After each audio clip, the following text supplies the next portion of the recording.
अगर एक ऐसा क्रिप्टो जुगाड़ बताऊं कि 30% टैक्स भी ना लगे और लॉसेस भी सेट ऑफ हो जाए तो नहीं, मैं नहीं मानता। अभी होता ये है कि जब आप बिटकॉइन, इथेरियम जैसे किसी भी क्रिप्टो करेंसी को खरीद और बेच करते हो तो उसमें लगने वाले प्रॉफिट पे 30% का टैक्स गवर्नमेंट आपसे लेती है।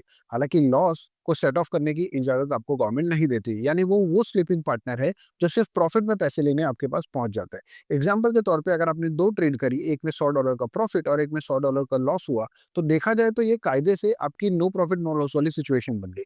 लेकिन गवर्नमेंट इस सिचुएशन पे $100 पे हुए हुए प्रॉफिट पे 30% टैक्स लेगी, यानी जीरो प्रॉफिट कमाने के बाद भी आपको $30 का टैक्स चुकाना होगा। पर एक जुगाड़ निकल के आ रहा है।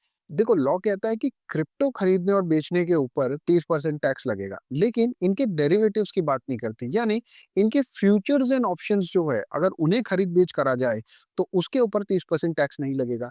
ये एफएनओ बिल्कुल स्टॉक मार्केट की ट्रेडिंग जैसा ही होता है, और क्योंकि उसे एक बिजनेस इनकम माना जाता है, तो इससे होने वाले लॉस भी सेट ऑफ आपको इसमें मिल जाएंगे।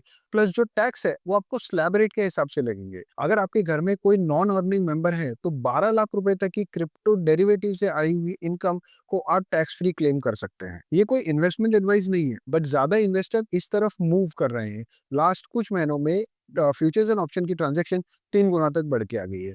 अगर आप इस चीज में इंटरेस्टेड है तो इस ऑप्शन को एक्सप्लोर जरूर करिए।